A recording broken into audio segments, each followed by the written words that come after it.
A entrevista de hoje vai nos ajudar a entender mais e melhor todas as questões ligadas à fonoaudiologia, principalmente a importância das avaliações e das intervenções, porque a especialidade, em geral, não trabalha com medicamentos.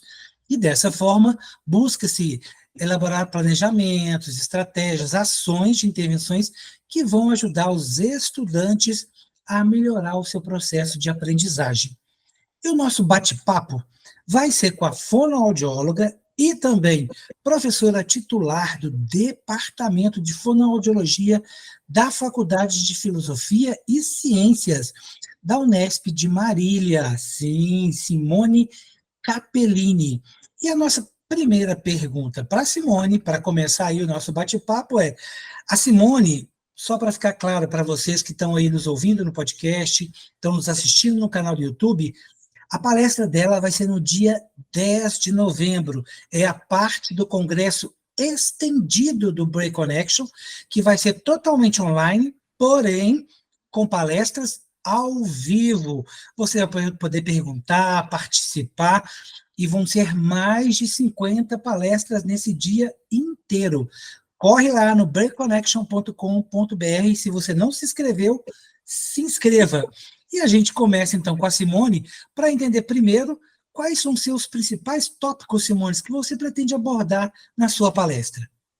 Olá, Edmilson, tudo bom? É um prazer estar aqui nesse momento para falar um pouquinho, né, do que vai ser essa minha apresentação, que esse ano vai ser online, porque eu não vou estar no país no momento do nono congresso, infelizmente, mas vou marcar presença online para falar um pouco da importância que é avaliar as questões relacionadas à percepção visomotora de escolares que apresentam problemas de aprendizagem.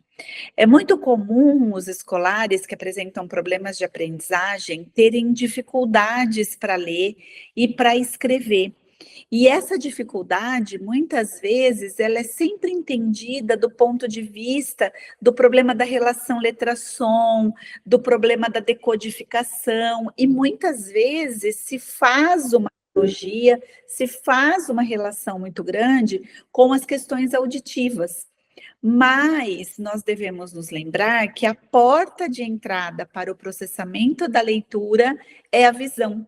Então, nós precisamos entender, por exemplo, o quanto essa criança ela consegue perceber o direcionamento, o posicionamento da letra, o quanto ela consegue fazer o registro dessa forma da letra, para que a gente possa entender se tem por trás dessa alteração uma alteração perceptiva visomotora, que pode comprometer tanto a leitura quanto a escrita. Além disso, a partir desse entendimento, vai ser possível realizar intervenções que vão ser muito pontuais para que essa criança identifique melhor os padrões gráficos, para que ela consiga ativar a sua memória visual para o reconhecimento da palavra e assim melhorar muitas vezes na fluência, na compreensão de leitura e na fluência e produção de escrita. Então, é muito importante que as pessoas que trabalham com as crianças com problemas de aprendizagem estejam atentos que talvez nós estejamos próximos de um problema que não é baseado numa alteração auditiva, mas sim de uma alteração visual, que compromete muito a questão da leitura e da escrita no contexto de sala de aula. E para ajudar os pais a entenderem melhor esse processo, tem como, por exemplo, explicar, Simone, quais seriam dicas, né? Supondo, né, eu, enfim, minha esposa ou alguém, com seus filhos, tem alguma coisa que ele pode perceber que está errado, ou que aquilo é um indicativo de alguma coisa para procurar um profissional, e já emendando os testes que você vai apresentar na sua palestra, que você vai comentar. Teve alguma mudança nele? A gente tem algum tipo de evolução que foi registrado nesses últimos anos em relação aos testes que permite diagnosticar mais coisas? ou não? São testes que já foram padronizados, já são testes mantidos aí por muitos anos pela qualidade e eficiência das respostas? Eu acho que é fundamental a gente começar. Essa pergunta é muito boa, né? Porque são detalhes que muitas vezes passam desapercebido, por exemplo, não só dos pais, mas dos professores também. Como, por exemplo, crianças que têm muita dificuldade de agarrar objetos ou de pegar objetos. Por quê?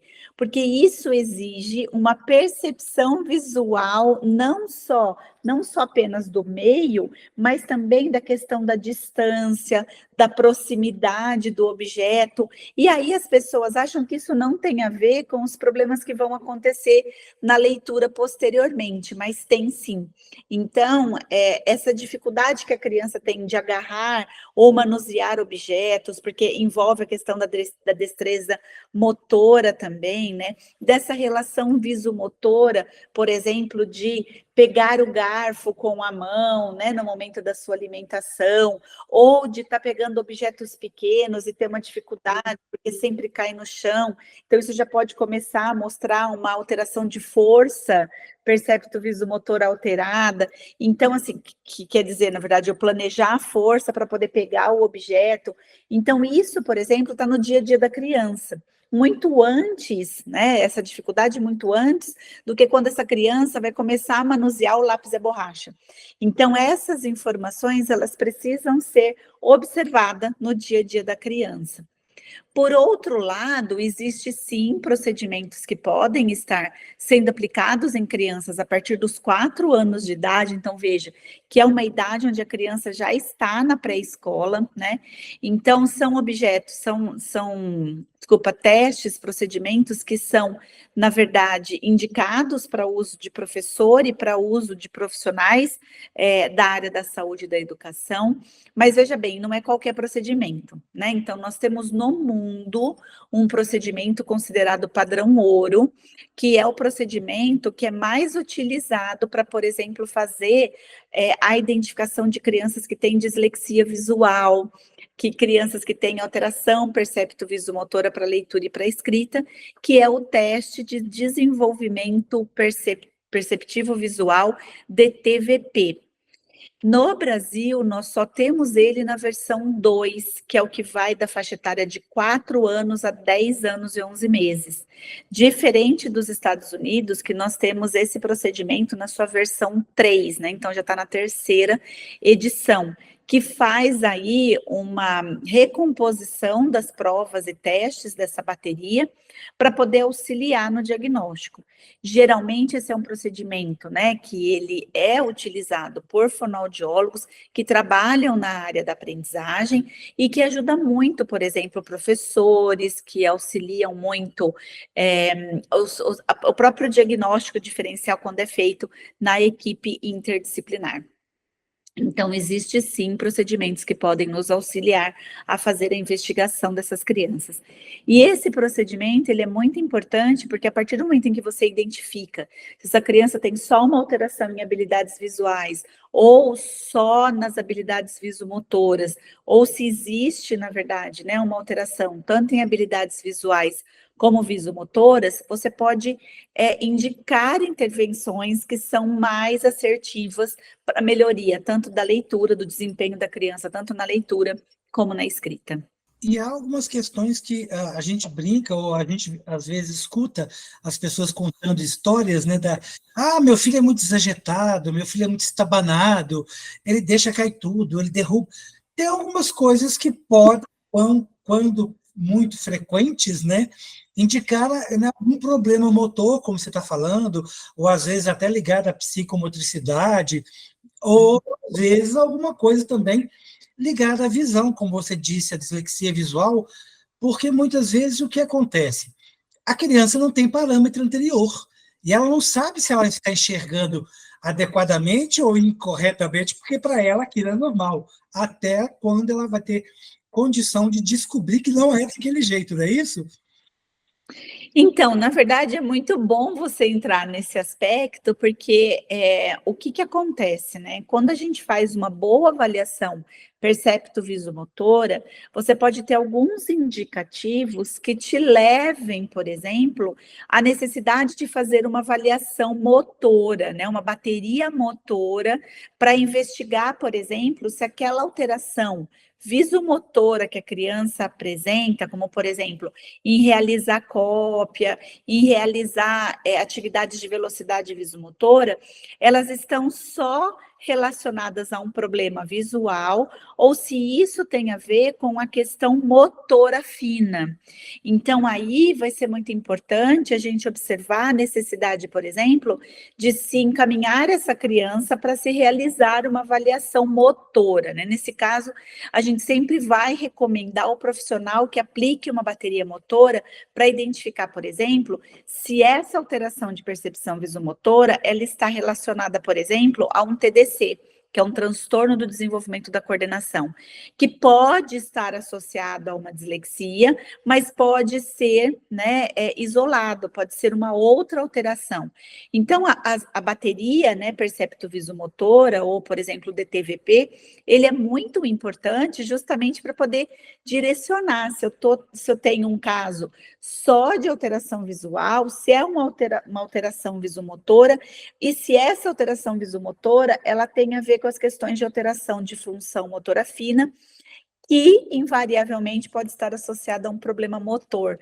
Então, é uma bateria extremamente interessante, inclusive para os diagnósticos diferenciais, né? Então, será que eu tenho uma criança que tem uma alteração apenas visual, como pode acontecer, por exemplo, na dislexia do subtipo visual?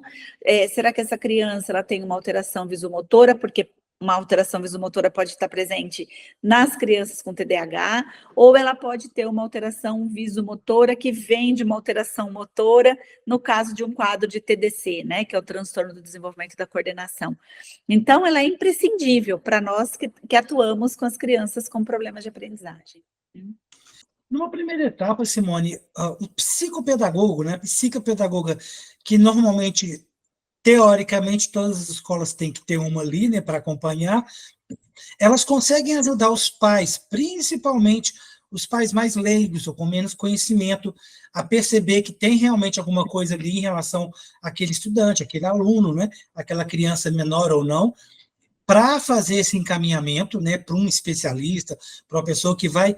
E aí, no caso dos testes, então, primeiro seria essa questão do psicopedagogo, ele tem dentro da formação dele essa competência, e segundo, os testes, normalmente são testes via papel, quando eu digo assim, você vai aplicar algumas coisas ali que a criança vai fazer no papel, são testes de 1 dia, 2 dias, 1 hora, 2, enfim, meia hora. Como é que é assim, para a gente ter uma ideia, né, de um pouco desses testes que você também vai comentar na sua palestra? Então, na verdade, eu acho que é muito importante dizer que, assim, não é só o psicopedagogo, né? Porque, na verdade, a gente não tem uma lei que determine, né, a presença de psicopedagogos ou fonoaudiólogos educacionais dentro da escola. A única lei que nós temos, né, é a lei do psicólogo e do assistente social. Né? Os outros profissionais, a gente não tem uma lei, né, que determine isso. Agora, que fique bem claro, né, que a gente também não precisa ter a lei para que esses profissionais estejam dentro da escola, né, uma vez que o psicopedagogo, o fonoaudiólogo educacional, o psicólogo educacional, o serviço social, assistente social, eles precisam estar na escola como suporte para toda essa rede, para essa equipe, né, pedagógica funcionar em prol de um melhor atendimento educacional para crianças que possam estar aí apresentando algum desvio ou dificuldade de aprendizagem. Entretanto, né, o que nós sabemos é que os profissionais que são muito relacionados ao diagnóstico da dislexia são os fonoaudiólogos, né? Então, quando você tem, por exemplo, um psicopedagogo na escola, ou até mesmo um fonoaudiólogo educacional, é interessante que esse encaminhamento seja feito quando identificadas essas dificuldades para um fonoaudiólogo. Da mesma forma, por exemplo, que quando você tem uma queixa referente ao TDAH, né, queixas de problemas de aprendizagem relacionados à criança com transtorno da atenção e hiperatividade, é importante que seja encaminhado para o profissional da área da psicologia. Então, dessa forma, a gente consegue constituir uma equipe interdisciplinar em prol, né, da verificação das dificuldades desse escolar. E aí, geralmente, você não tem um teste só, né? Então, por exemplo, o fonoaudiólogo não vai aplicar só esse procedimento, ele vai ter que aplicar procedimentos de leitura, procedimentos de escrita, e aí para ele poder traçar, né, as intervenções mais adequadas. Então, geralmente, você tem uma composição de avaliações que vão aí fazer parte desse processo de avaliação, que não é feito só em 1 hora, né? Na verdade, você pode fazer em 1 hora, mas não vai ser só uma sessão. Então, você vai precisar de mais sessões aí para você poder entender esse quebra-cabeça, né, do porquê que essa criança está apresentando essa alteração percepto-visomotora. Porque o que acontece, né? A percepção visomotora alterada, ela pode estar tanto num quadro de dislexia, como num quadro de TDAH, como num quadro de TDC, mas também pode estar numa criança com dificuldade de aprendizagem. Porque essas habilidades percepto-visomotoras, elas não são estimuladas no dia a dia da escola. Então, eu posso ter uma criança, por exemplo, que está com uma dificuldade apenas. Então, é muito importante esse olhar, né, interdisciplinar, né, para ajudar a entender o quadro, né, ou os quadros. E na sua atuação, né, nas suas palestras, enfim, os cursos que você ministra, você tem percebido, é possível avaliar como que está o professor, de uma forma geral, brasileiro? Porque a gente percebe que no cronograma do curso dos professores, infelizmente, não tem muitas coisas que poderiam ajudá-lo a ter essa competência de identificar melhor essas questões nos alunos, né, de perceber mais, não para diagnosticar, mas para poder identificar e fazer os acompanhamentos, as recomendações, né, os encaminhamentos necessários. E, então, será que os professores, né, a escola está preparada para isso? E, no segundo momento, quais são os problemas que você tem diagnosticado ou convivido com eles nos últimos anos, nessa faixa etária aí que normalmente se atende mais? Eu acho que é fundamental, eu falo muito isso, né, que a pedagogia, ela precisa fazer uma parceria, né, em prol de entender melhor o desenvolvimento dos escolares, né. Eu acho que, por exemplo, eu sempre brinco, né, que a fonoaudiologia e a pedagogia é uma parceria perfeita, né, por quê? Porque a gente realmente precisa estar mais próximo dos professores, né, e vice-versa, para que, na realidade, a gente entenda esse processo de desenvolvimento e aprendizagem dentro do próprio processo de neurodesenvolvimento dessa criança. Então, eu acredito que os professores, quando eles são instrumentalizados, quando eles conseguem visualizar isso precocemente nas crianças, a gente consegue fazer um trabalho de base educacional muito melhor, né, com uma qualidade superior, porque teórica e praticamente, quem tem a criança na mão por 40 horas semanais é o professor. Então, ele precisa saber identificar quem que é a criança de risco, por exemplo, para uma dislexia, uma criança de risco para um TDAH, uma criança de risco para um TDC, uma criança de risco que, na verdade, vai estar entre essa faixa etária dos 5 anos até os 8 anos, 11 meses, 29 dias. Então, estou falando prioritariamente do professor da educação infantil e do professor do 1º ao 3º ano de alfabetização. Então, é muito importante que a gente tenha o professor como nosso aliado, não só para identificar o problema, mas para entender que você tem que investir nessa criança, porque talvez essa criança esteja apenas atrasada, não seja um transtorno.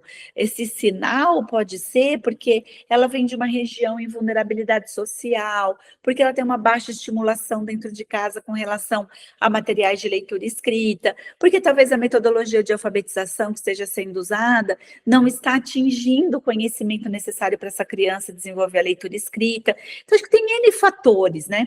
A gente costuma pensar muito no transtorno, mas também tem a dificuldade, né? E lembrar que isso é uma coisa que eu falo muito para os professores, que assim, a dificuldade de aprendizagem, ela é o elemento surpresa para o professor, né? Porque ninguém imagina chegar numa sala de aula e de 40 alunos você ter 35 com problemas. Então, o que está acontecendo, né? O que eu preciso fazer para tentar recuperar a aprendizagem desses escolares, que pode sim ter a ver com transtorno, mas não em todas as crianças, né? Pode ser só uma dificuldade para aprender. E dessa forma, acho que eu respondo a segunda pergunta sua, que é tentar evitar que esse escolar ele chegue para fazer uma avaliação, ou chegue para fazer um diagnóstico muito tarde, né? Próximo aí dos 10, 11 anos de idade. Se eu tenho um professor mais atento para identificar o risco precocemente, então ele já vai estar entendendo que aquela criança de 6 anos pode ser uma criança de risco, que ele já pode intervir com essa criança precocemente, que ele pode ver se essa criança responde à intervenção ou não, e assim, dessa forma, essa criança vai chegar mais cedo no profissional para talvez fazer o diagnóstico. E lembrar, né, que eu acho que isso é uma coisa muito importante, eu gosto muito de falar isso, que a gente precisa entender que a escola é um local de investimento na criança, né? Então, quando eu vejo que eu tenho uma criança com dificuldade, vamos investir nessa criança, vamos trabalhar com essa criança, vamos tentar recuperar essa criança, tirar essa criança da dificuldade, para que ela não some fracassos, né? Para que ela não some experiências ruins de aprendizagem, porque isso prejudica muito, né, o curso ensino e aprendizagem dessa criança. Então, eu acho que realmente a gente precisa atuar mais em equipe em prol dessa criança dentro da escola, né? É garantir mais oportunidade para que ela tenha uma vida melhor, né? É de fato fazer ali uma transformação social que a Sim. educação permite, que o conhecimento permite, mas também a percepção de que tem ali algumas questões que podem ser melhoradas, às vezes com algum tipo de exercício diferente, com acompanhamento um pouco mais próximo, né? Inclusive que poderia também ser aprimorado se o governo municipal, estadual, tivesse algum tipo de intervenção nas escolas, né, principalmente talvez as públicas, que é o que o governo acompanha, né, para fazer, às vezes, uma vez por ano, eu não sei qual seria o período ideal, né, vocês que são os especialistas, mas uma vez a cada semestre, uma vez por ano, em que os alunos são avaliados de alguma forma, numa forma, digamos, um pouco mais simples para fazer uma coisa mais rápida, né, mas para ter a oportunidade de, vamos dizer assim, peneirar ou passar numa rede e talvez pegar, conseguir identificar aqueles que realmente estão precisando mais de ajudas, né, que são atípicos, entre aspas, para que eles possam receber uma atenção, quer seja da própria escola com profissionais que ela tenha, ou encaminhados, né, pelos pais para o particular, ou pelos pais para atendimentos públicos que vão ajudá-los também fora da escola, né? Na verdade, a gente já tem esse modelo, né? Esse modelo chama modelo de resposta à intervenção, né?